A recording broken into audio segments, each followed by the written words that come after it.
Apa yang terjadi di India pada akhirnya terjadi di sini. Banyaknya suara-suara dan racun-racun yang seliweran di media sosial kita yang meruntuhkan kesadaran sosial masyarakatnya. Bagaimana pendakwah-pendakwah agama yang kemudian menyerukan seolah-olah bahwa Tuhan itu tidak memberikan kesempatan kepada manusia untuk bertahan hidup. Bagaimana kemudian mereka memaksakan umatnya untuk tetap datang ke rumah-rumah ibadah dengan alasan lebih takut kepada Tuhan daripada penyakit. Ini kan hal-hal seperti ini kemudian yang merusak di India. Karena bagaimanapun manusia berhak untuk berikhtiar menjaga umurnya. Mati pasti. Nah, menghindar dari virus COVID, berhati-hati dalam pandemi ini adalah bagian dari upaya untuk menghindar dari kematian itu. Dan ini sangat dianjurkan oleh agama. Apa yang pernah terjadi di India itu terjadi di sini. Apa yang terjadi kemudian, kematian massal itu merajalela di India. 4.000 orang mati dalam seminggu. 400.000 orang terpapar dalam seminggu. Dan ini terjadi di negara kita saat ini.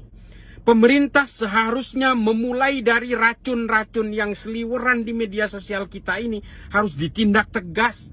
Karena ini semua yang berusaha menciutkan mental masyarakat kita. Kesadaran sosial masyarakat kita diluluh lantakkan oleh suara-suara dan racun-racun yang bersifat hasutan di dalam media sosial yang justru mengajari masyarakat kita untuk tidak bernalar. Belum kita bicara soal sampah-sampah politik yang belum pernah bisa move on itu. Menyerang pemerintah.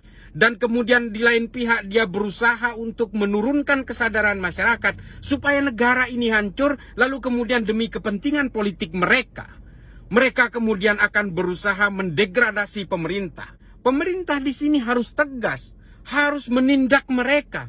Suara-suara toksik yang berusaha menuduh konspirasi, yang menyerang pemerintah seolah-olah tidak berupaya, seolah-olah pemerintah gagal dalam hal ini, karena kegagalan itu diciptakan oleh mereka. Saya sayangkan kalau pemerintah kemudian tidak berusaha memulai dari sini. Racun-racun yang seliweran, hasutan-hasutan di media sosial, di media apapun, seharusnya ditindak. Karena ini akan menciptakan suatu dampak negatif yang sangat masif di masyarakat kita. Mereka kelompoknya kecil tapi berisiknya luar biasa. Mereka menghasut tapi kemudian mengorbankan orang yang jauh lebih banyak.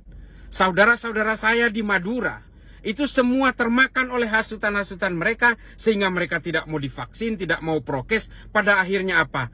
Kematian terjadi di sana-sini dalam tempo seminggu 9 orang meninggal. Kita takut kepada Tuhan, kita mendekat kepada Tuhan. Kita takut kepada penyakit, kita menjauh dari penyakit. Semua ada caranya. Di India terjadi hal-hal yang seperti ini secara masif, yang kemudian kegagalan semua program itu terjadi dan masyarakat juga yang kemudian menjadi korbannya. Pandemi ini adalah persoalan sains, persoalan ilmu kedokteran, semua bisa dilakukan dengan cara penelitian, bisa dianalisis. Jika Anda ingin berbicara penyakit, bertanyalah kepada ahlinya. Setiap hari di media sosial isinya adalah hasutan, di lain sisi adalah berita tentang kematian. Ini kan sangat kontradiktif. Pemerintah harus bisa mengatasi dua keseimbangan ini. Yang satu harus dilumatkan, yang satu harus diberdayakan. Yang satu harus diberi fasilitas, diberi ruang untuk menyelamatkan nyawanya. Di lain pihak mereka harus ditindak. Apa yang terjadi di India sudah terjadi di sini.